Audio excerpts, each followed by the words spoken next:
안녕하세요. 닥터 유 유태호입니다. 오늘의 주제는 재난, 걱정보다 예측 대비입니다. 재난은 드물게 발생을 하죠. 그런데 한번 발생하면요, 그 피해 규모가 매우 큽니다. 네, 이걸 이제 재난이라고 하죠. 인명피해 또는 재산피해가 굉장히 큰 것. 흔히 일어나는 사고들이 있습니다. 흔한 사고라고 하죠. 교통사고라든지 가정 내 사고, 여가 활동할 때 일어나는 사고, 산업장에서 발생하는 재해, 이런 것들은요 매일 일어납니다. 전국적으로요. 네, 그래서 한 번에 일어나는 것은 재난이 훨씬 더 크지만 피해가 흔한 사고가 역시 흔하기 때문에 그 피해 총 규모를 보면은 흔한 사고의 피해가 훨씬 더 사실은 큽니다. 재난 사고에는 어떤 게 있을까요? 크게 이제 세 수로 나눌 수 있습니다. 첫 번째가 자연재해, 두 번째가 재난 사고, 세 번째가 테러와 전쟁, 이런 것들이 되겠죠.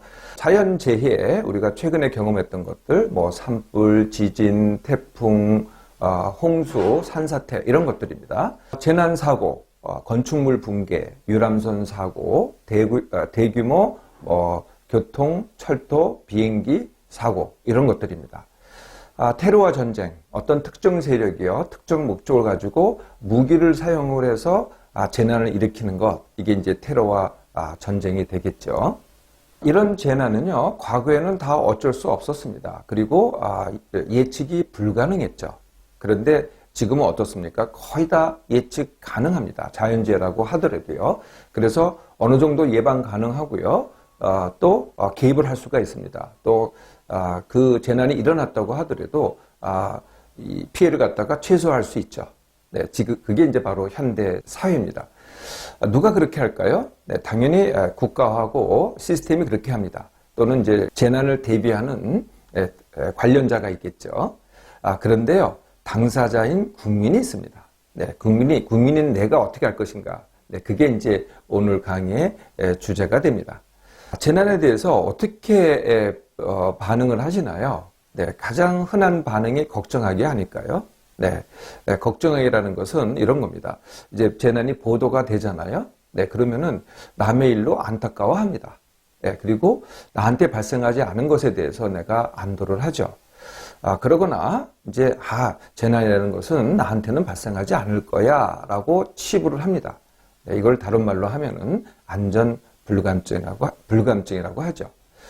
그러거나요, 이제 그 재난이 참 끔찍하잖아요. 네, 그래서 나한테 이런 재난이 닥칠까봐 오히려 분할해 합니다. 너무 두려워하는 나머지 아예 피해버립니다. 그 소식을 들으려고 하지도 않고요, 알려고 하지도 않고요, 아예 피해버리죠. 네, 그러다가 재난이 정작 나한테 닥치면은 어떻게 할까요? 네, 크게 영향을 받습니다. 네, 물론 당하게 하고, 놀라고, 억울해하고, 분노하고, 상처받고, 네, 이렇게 반응을 하죠. 그리고 진상규명, 책임자 사과 및 처벌, 그리고 보상 및 재발 방지 요구, 이런 데 매달리게 됩니다. 이것으로 끝날까요? 이 재난은 이제 지나가잖아요. 결국은 지나갑니다. 그런데도 불구하고 이 재난 때문에 완전히 이제 삶이 완전히 이축이 됩니다. 원하는 삶을 못 살고 이 재난에 의해서 좌지우지되는 또는 재난에 매달리는 그런 삶을 살게 되는 거죠. 이걸 이제 걱정하기라고 합니다. 왜 이렇게 걱정하기를 하게 될까요? 네, 가장 큰 이유는요, 재난에 대해서 잘 모르는 겁니다. 네, 두 번째는 나한테 발생하지 않을 것이라고 생각을 하는 거죠. 그러다가 나한테 발생하잖아요. 그러면은 크게 영향을 받게 되는 겁니다. 그래서 이제 걱정하게 되는 거죠. 두 번째는요, 재난은 내가 어쩔 수 있는 것이 아니다라고 생각하기 때문입니다. 세 번째는 이것은 신만이 또는 운명이 좌지우지하는 것이다. 네 번째는 국가나 또는 시스템만이 사회만이 나를 보호해 준다라는 믿음이죠. 그래서 내가 할 수 있는 것은 이것을 막을 수는 없고 사후를 보장해주는 보험을 드는 것만이 내가 할 수 있는 것이다 라고 생각하기 때문에 주로 걱정하기가 됩니다. 그러면 걱정하기보다는 예측 대비하기를 해볼까요? 네, 예측 대비를 하면은 걱정하기에 비해서 어떻게 될까요? 네, 첫 번째, 재난에 대해서 불안하지 않습니다. 두 번째, 실제로 나한테 닥칠 수 있는 그 재난을 내가 피할 수 있습니다. 세 번째, 재난이 정말 닥치더라도 그 영향을, 피해를 내가 최소화할 수 있습니다. 네 번째, 닥친 재난에 대해서 그 영향을 덜 받습니다. 그래서 처벌이라든지 보상이라든지 또는 재발 방지라든지 이런데 내가 덜 매달리게 되죠. 다섯 번째, 재난이 내 삶을 위축시키는 게 아니라요, 오히려 기회로 이용하기도 합니다. 사실 어떤 상황에서도요, 그게 기회가 될 수 있거든요. 네, 그 기회를 이용할 수 있게 되는 거죠. 자, 실제로 한번 해볼까요? 네, 그 첫 번째는 받아들이기입니다. 네, 재난이 나한테 닥칠 수 있다. 드물지만은 받아들이는 거죠. 그리고 내가 어쩔 수 없다가 아니라 내가 어쩔 수 있답니다. 그러니까 국가나 사회가 할 일이 있고 내가 할 일이 있는 거죠. 그래서 나와 내 가족은 내가 지킨다가 됩니다. 그래서 우리가 이제 보험에 투자를 하잖아요. 비용을 내잖아요. 보험보다는요, 예측 대비하는 데다가 더 투자를 하는 겁니다. 시간과 돈과 노력을 더 투자를 하는 거죠. 두 번째는요, 알기와 훈련하기가 되겠죠. 재난에 대해서 알아야 됩니다. 이걸 가장 쉽게 아는 방법이 있습니다. 그게 이미 정부에서요, 국가재난안전포털이라는 홈페이지를 만들어 놨습니다. 거기를 한번 들어가 보세요. 그러면은 원하는 정보가 다 있습니다. 그래서 이제 재난이 뭔가, 재난을 어떻게 예측 대비를 할 것인가를 갖다가 먼저 알 수가 있는 거고요. 또 국가라든지 정부라든지 아니면은 지방자치단체라든지 아니면은 뭐 직장에서요, 이 재난 안전 훈련을 합니다. 이런 기회가 있다면은 적극적으로 참여를 해서 연습을 미리 해두시라는 거죠. 두 번째는요, 재난 안전 정보 시스템 갖추기입니다. 이거는요, 요새는 되게 단순해졌어요. 예전에는 뭐 라디오를 준비한다 뭐 이런 것들이었는데 지금은요, 휴대폰이면 됩니다. 휴대폰에 재난 문자 오죠. 벌써 그런 시스템이 갖춰져 있고요. 그 다음에 두 번째가 이게 이 전화망이 끊길 때가 있습니다. 끊길 때 사용할 수 있는 게 라디오거든요. 라디오조차도요, 휴대폰 내에 내장이 돼 있어요. 제가 이제 보여드리겠습니다. 이게 이제 제 휴대폰이고요. 지금은 들어와 있지 않죠. 그런데 이제 이 휴대폰에 있는 라디오는요, 이 이어폰이 있어야만 작동을 합니다. 이 이어폰이 안테나 역할을 하거든요. 그래서 저는 이어폰을 갖다가 꼭 가지고 다닙니다. 그래서 여기 보면은 이제 이렇게 누르시면 되죠. 그러면 지금 안 들리시겠지만 이건 들립니다. 이어폰으로 들을 수가 있거든요. 지금 라디오가 작동되고 있습니다. 이 휴대폰 라디오, 이어폰만 갖고 다니시면 된다는 거죠. 세 번째는요, 비상 대피 장소 알아두기입니다.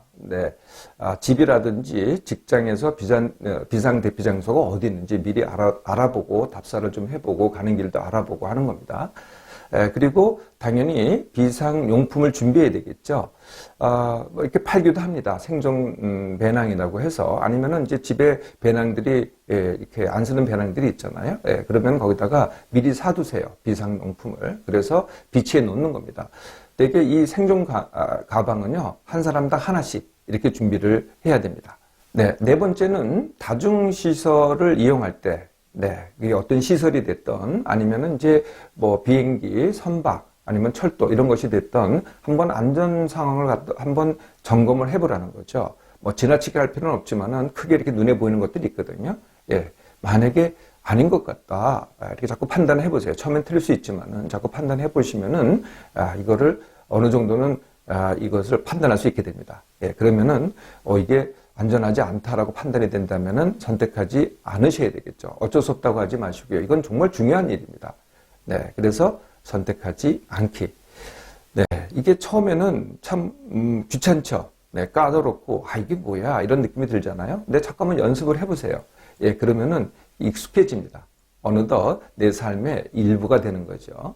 자, 네 번째는요, 어쩔 수 없이 당하더라도요, 손상을 덜 받깁니다. 걱정하기로 당하는 거하고 예측 대비를 하고 당하는 게 정말 다르거든요. 이미 그 자체가 손상을 덜 받게 됩니다. 그리고요, 사고를 당할 때도요, 놀라거나 당하지 않게 되죠. 우리 속담에 이런 거 있죠. 호랑이한테 물려가도 정신만 바짝 차리면 산다고요. 이것을 연습하는 거거든요. 설사 재난을 당했다고 억울해하지 않깁니다. 억울해하면요, 재난 당해서 그 자체가 피해잖아요. 예, 그런데 내가 또 억울해합니다. 그리고 그것 때문에 또 몸져 눕습니다. 그러면 이걸 뭐라 그러냐면은 이중으로 당하기라고 합니다. 한 번 당하고 또 당하기죠. 다섯 번째는요, 한 번 재난을 당했으면 그것을 경험으로 다시는 그 재난을 또 당하지 않습니다. 그 재난을 덮거나 생각하지 않거나 아니면은 사후 처벌이나 보상에만 매달리면은 그 재난이 나한테 또 올 가능성이 사실은 높아집니다.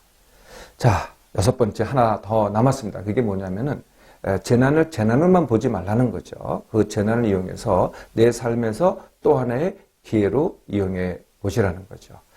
이렇게 생각을 열잖아요. 네, 그러면은 기회도 열립니다. 재난의 위험성은요, 항상 내 삶의 주위에 도사리고 있습니다. 그동안 걱정만 하셨나요? 지금부터는요, 예측 대비를 해보세요.